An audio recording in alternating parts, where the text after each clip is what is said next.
Morning. आज हम questions जो जेई में आए हैं और जो आगे भी आ सकते हैं सॉल्व करने का आपको एक बहुत ही डिफरेंट मेथड बताने जा रहा हूँ। एकदम कॉमन सेंस और फिर बातों का यूज करके हम उन प्रॉब्लम सॉल्व करेंगे। और देखते हैं, और ये मेथड बहुत इंपॉर्टेंट है। बहुत बार बहुत मुश्किल प्रॉब्लम को आप बड़े आसानी से इस तरीके से सॉल्व कर पाओ। और चलो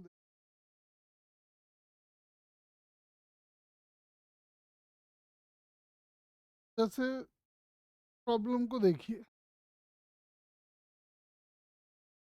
कह रहा है बताओ एक्स की वैल्यू कितनी एडजस्ट कर दें कि ये बन जाए।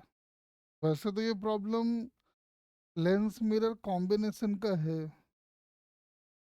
तो आप इसको बेसिक से करना चाहेंगे तो लगाना होता है कि 1/इक्विवेलेंट is equal to twice of focal two 2/फोकल लेंथ ऑफ लेंस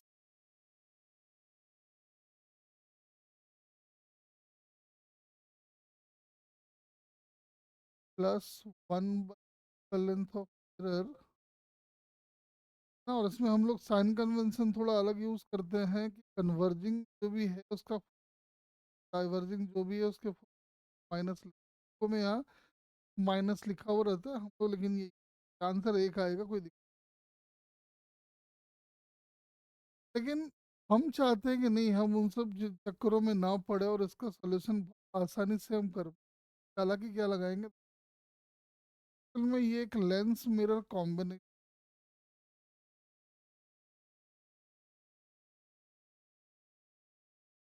और इसका रिफ्रैक्टिव इंडेक्स और दोनों आर दे रखा है।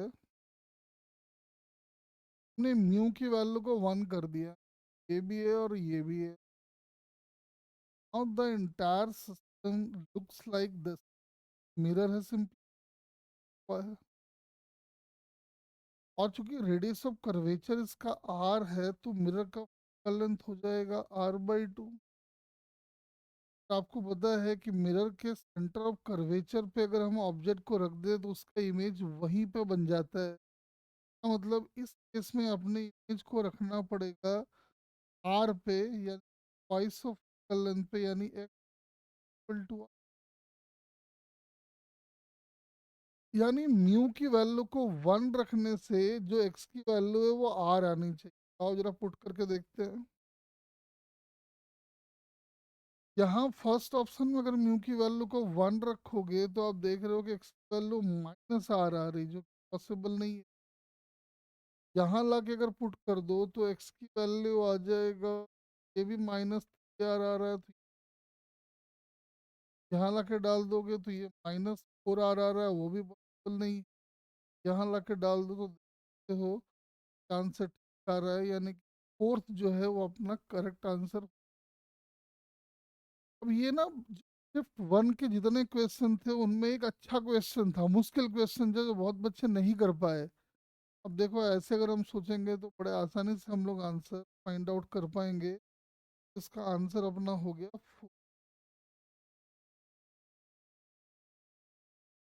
और थोड़ा और आगे बढ़े। अब ये भी एक बहुत बढ़िया क्वेश्चन है, शिफ्ट वन में आया हुआ है।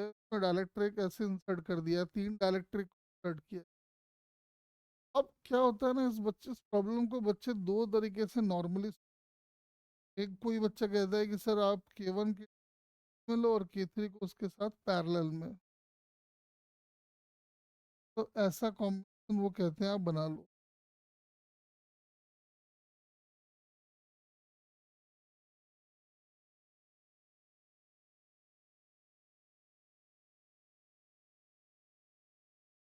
ये K1 वाला है, है? और कुछ बच्चे ऐसा भी कहते हैं, कुछ बच्चे कहते हैं कि सर आप K1 वाला आधा इतना वो पैरेलल में मान लो।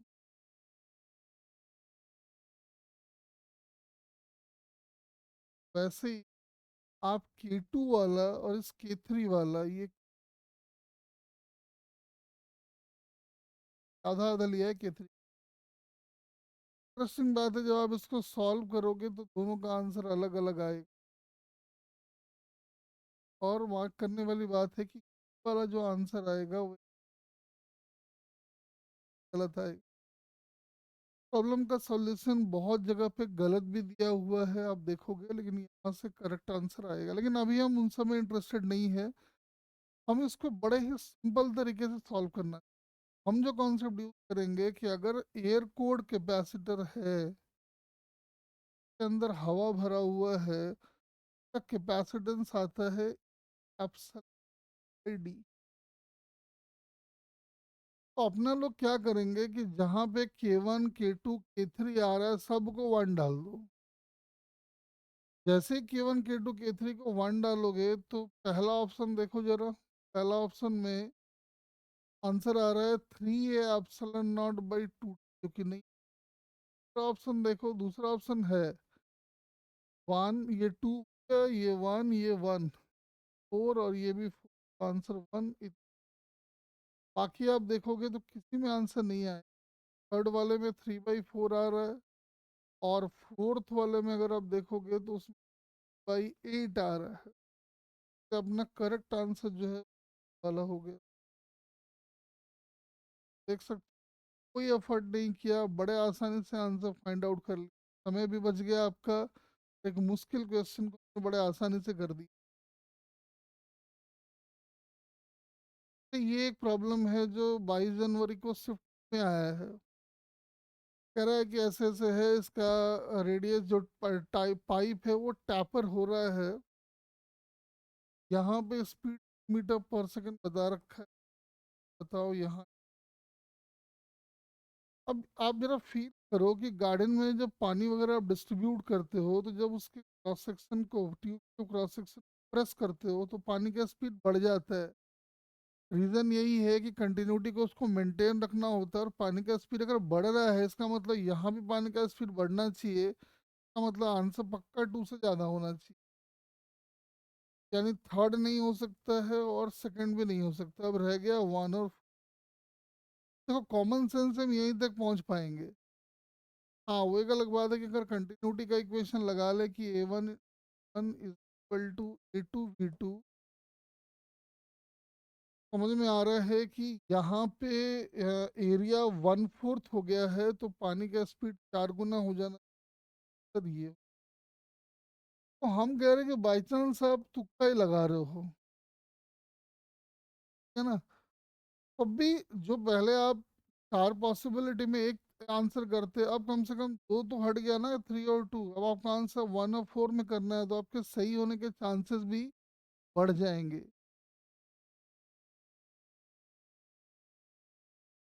जैसे इस प्रॉब्लम को देखो, कह रहा है बताओ कि ये अपना 23 जनवरी को शिफ्ट 1 में आया हुआ है। कह रहा है ऐसा ऐसा दिया हुआ है, वहाँ पे रख दें कि फिर कंसाइड कर जाए। ठीक है, ऑब्जेक्ट को कहाँ रख दें। कह रहा है कि म्यू 1 से बड़ा है। वैसे इसमें कोई रोल नहीं है म्यू 2 बड़ा, वो इसलिए कह रहा होगा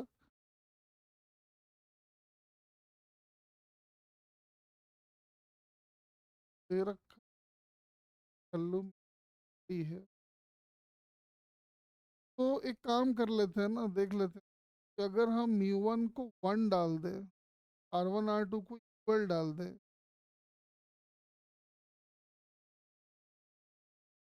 म्यू 1 म्यू 2 को अगर हम इक्वल डाल दें, 1 इक्वल टू 1 कर दें, और R1 R2 equal to R कर दें,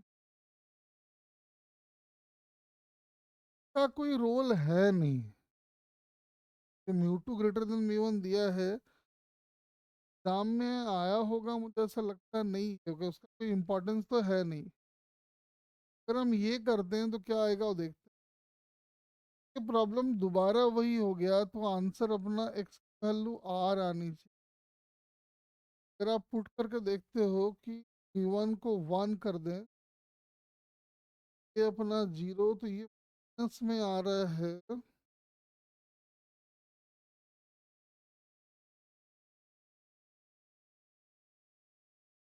यहाँ से -r आ रहा है, यहाँ लाके अगर डालते हैं तो आएगा -2r। थर्ड वाले में अगर देखो पुट करके तो आ जाएगा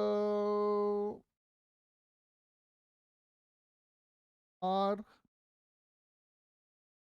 गलत आ रहा है। और फोर्थ वाले में भी देख लो तो आ जाएगा, आंसर अपना फर्स्ट वाला हो गया। इसका कोई इम्पोर्टेंस है नहीं, अगर ये उल्टा भी होगा तो भी फोकल एंड डिफाइंड हो जाएगा। तो मुझे लगता है कि ये मेमोरी बेस्ड है, तो जिसने भी ये लिखा है मतलब है नहीं है। ये तो आंसर अपना। तो कैसे कॉमन सेंस लगा के हम प्रॉब्लम्स को बड़ा आसानी से सॉल्व कर देते। अब जैसे ये है लैटरल डिस्प्लेसमेंट का प्रॉब्लम है, कह रहा है बताओ भाई क्या होगा। तो आपको पता है कि लाइट रे जाना चाहिए था, ऐसे जा रही है ऐसे, ये डिस्टेंस कहलाता है लैटरल डिस्टेंस। ये एंगल आई है और ये एंगल अपना आर होता है।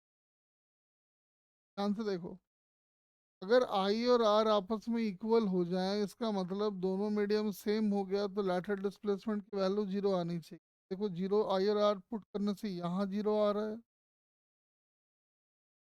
यहाँ भी जीरो आ रहा है, यहाँ पे कॉस जीरो वन हो जाएगा, तो ये पॉसिबल है नहीं क्या। ऐसे यहाँ ला के डाल दें,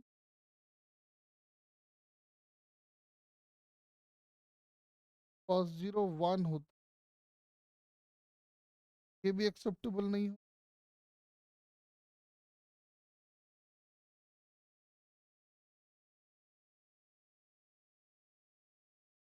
देखो अब क्या है ना कि इसके आगे हो सकता है आपको कुछ ना आए, तो आप इन दोनों में तुक्का लगा सकते हो। वैसे आपको पता है इसकी value by cos r sine i minus r की इक्वल होती है। जहाँ चार पॉसिबिलिटी था आपने हटा के वहाँ दो कर दिया। कभी कभी आप एग्जैक्ट आंसर तक पहुंच जाओगे, कभी एटलीस्ट एक दो हट जाएगा। अब जैसे ये है, ये भी एक एग्जाम में आया हुआ क्वेश्चन है, तो आप ध्यान से देखो, अगर मोमेंटम को हम जीरो कर दें, मोमेंटम को जीरो कर दें तो आपको पता है आइंस्टीन साहब का equation must be equal to mc square.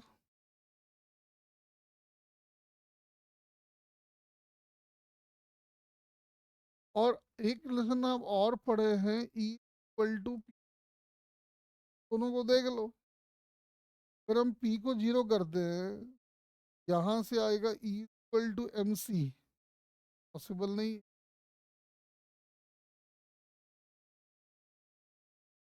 वैसे यहाँ देखो पी को जीरो करते हैं तो यहाँ से भी वही आ रहा है, पॉसिबल नहीं है।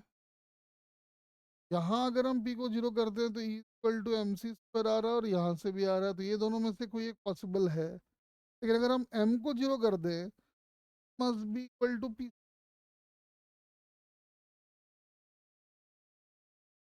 Must be equal to P, यानी P equal to E by C, and E can be written as H by lambda, तो ये एच बाई लैम्डा आ जाता है। तो आप देख लो, अगर हम एम को जीरो पुट करते हैं तो ई इक्वल टू पी यहाँ से आ रहा है, तो यहाँ से आ रहा है, इसलिए fourth will be the correct. तरह से सोचना है आपको, सोचोगे तो आप आसानी से पहुंचोगे। तो ये है, अब एक्सप्रेशन साफ दिखाई पड़ रहा है, ये दे रखा है, और इस एक्सप्रेशन से साफ मालूम चल रहा है एक्स की जो मिनिमम वैल्यू हो सकती है वो है जीरो, और एक्स की जो मैक्सिमम वैल्यू हो सकती है वो है x not. Means the body is oscillating in between zero and x not. और अपने को एक बात पता है कि मीन से एक्सट्रीम दोनों हमेशा इक्वी डिस्टेंट होते हैं, तो एक बात कंफर्म है कि इसका मीन पोजीशन पक्का एक्स नॉट बाई टू पे रहा होगा। और मीन पोजीशन पे कहाँ डिग्री मैक्सिमम होती है। पहले तो आप देखो, पहला है जीरो और एक्स नॉट के बीच में ऑसिलेट हो रहा है, तो ये ऑप्शन हो सकता है। सेकंड को अगर देखो तो जीरो से एक्स नॉट के बीच में ये भी है, तो ये भी हो सकता है। लेकिन थर्ड में अगर देखो तो माइनस एक्स नॉट में तो उसको जाना ही नहीं है, तो ये ऑप्शन नहीं। वैसे ये ऑप्शन में body is oscillating in between zero and x not, ठीक। और आप कह रहे हो कि मीन पोजीशन x0/2 पे है, और x0 और 0 आर द एक्सट्रीम पोजीशन, तो वहां तो बॉडी की काइनेटिक एनर्जी जीरो होनी चाहिए। साफ दिखाई पड़ रहा है एक ही ऑप्शन है एकदम। और देखते हैं, आ जाओ। अब ये एक मुश्किल प्रॉब्लम है ना, हम लेकिन अपने लॉजिक से अगर इसको सॉल्व करेंगे तो आसानी से हम सॉल्व कर दें। याद करो, जब आप एंगल ऑफ ये पढ़े होगे सर्कुलर मोशन फ्लैट रोड पे, हाँ, तो बॉडी घूमती है, तो मैक्सिमम स्पीड बॉडी को हो सकता है वो आता है फ्रिक्शन पे, जहाँ पे रोल में रहता है, वहाँ पे भी मैक्स की वैल्यू आती है √ऑफ म्यू आर जी, जब एंगल ऑफ बैंकिंग वगैरह हम कंसिडर नहीं करते हैं। ठीक है? अब क्या करते हैं, जहाँ जहाँ पे टैन थीटा आ रहा है उसको जीरो डाल देते हैं। जैसे जीरो डाल देंगे तो ये जीरो हो जाएगा, और ये तो हमारा देख तो क्या आया, कौन सा आएगा, जीरो हो गया, ये जीरो हो गया, तो आंसर म्यू आर जी का रूट आ रहा है। तो एक पॉसिबिलिटी है कि ये हो सकता है। और देखते हैं, इधर देखते हैं, ये भी एक पॉसिबिलिटी है कि हो सकता है, क्योंकि कोई आ रहा है। यहाँ अगर ध्यान से देखेंगे तो टैन थीटा तो ये नहीं हो सकता, √जी आर आ रहा है, और यहाँ अगर लाके डाल दें तो तीन पॉसिबिलिटी अभी हमारे पास है।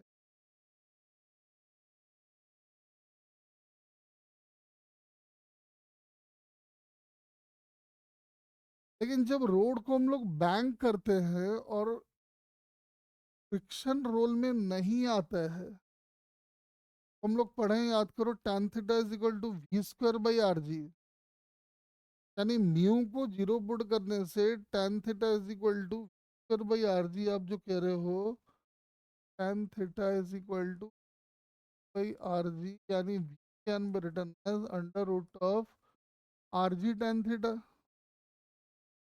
अब अपना लोग क्या करने जा रहे हैं, म्यू को जीरो पुट करके ये वाला काम कर ले। जैसे ही म्यू को जीरो पुट करेंगे तो ये गया और ये गया, वैल्यू आगे देखो तो rg tan थीटा, ये दौड़ में है ना, ये दौड़ में है अपना, ये हो सकता है। इधर देखो, अगर म्यू को जीरो डालते हैं, म्यू को जीरो डालेंगे तो ये रूट के अंदर माइनस माइनस आ रहा है, तो ये भी कहानी खत्म। अब ये एक रह गया था, म्यू को जैसे जीरो डालेंगे तो ये भी गया, रूट के अंदर माइनस आ रहा है, पॉसिबल नहीं है, तो ये भी खत्म आंसर। अब ये इस पेपर का सबसे मुश्किल प्रॉब्लम था, और देखो हमने उसको कितने आसानी से सॉल्व कर दिया है।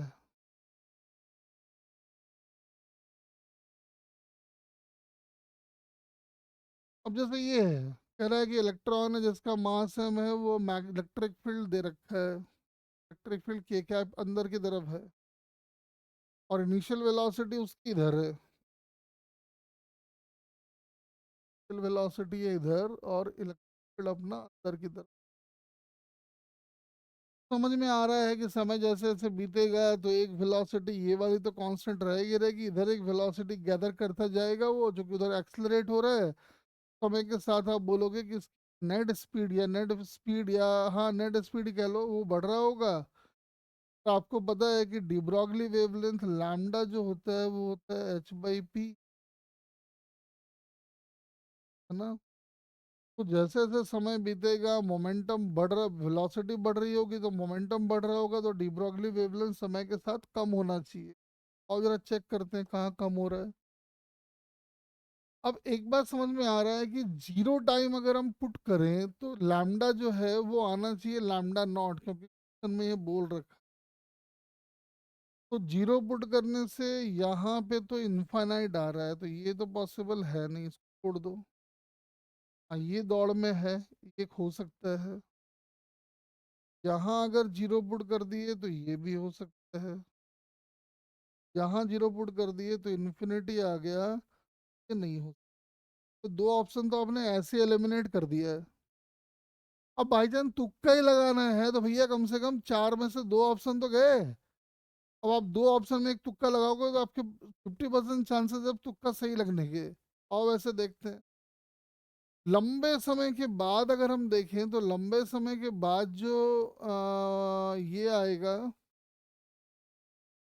वेलोसिटी चूंकि बहुत ज़्यादा होगी तो डी ब्रॉगली वेवलेंथ बहुत कम होना चाहिए। लंबे समय के बाद तो ऑलमोस्ट टेंड्स टू जीरो होना चाहिए। तो आओ यहाँ देखते हैं। यहाँ लंबे समय के बाद देख रहे हैं तो ये तो कह रहा है कि इनफाइनाइट हो जाएगा, और यहाँ लंबे समय के बाद अगर देखेंगे तो ये इनफाइनाइट हो जाएगा और समथिंग इज जीरो। समझ में आ रहा है कि आंसर अब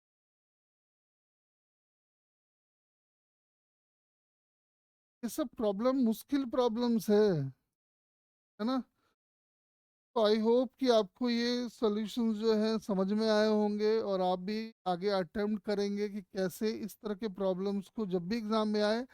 और जब भी आपसे प्रॉब्लम नहीं हो रहा है तो आप एक बार इस मेथड को जरूर सोचें। अगर आप इस मेथड से हर पेपर में एक या दो क्वेश्चन भी कर पाओगे तो आपको समझो आपका काम बन गया है। और इंटरेस्टिंग बात यह है कि जो पेपर के मुश्किल वाले प्रॉब्लम्स हैं जो नॉर्मली बच्चों से नहीं होता है वो यहाँ पे बड़े आसानी से हो जाता है। ठीक है ना। तो आई होप ये मेथड्स आपको पसंद आएंगे और आप एग्जाम में यूज करेंगे। कॉमन सेंस लगाना है, ठीक है ना। ये लगेगा और आप अप्लाई कर पाओगे, कोई बड़ी बात नहीं है। आप प्रैक्टिस करें इसको। चलिए इतना ही।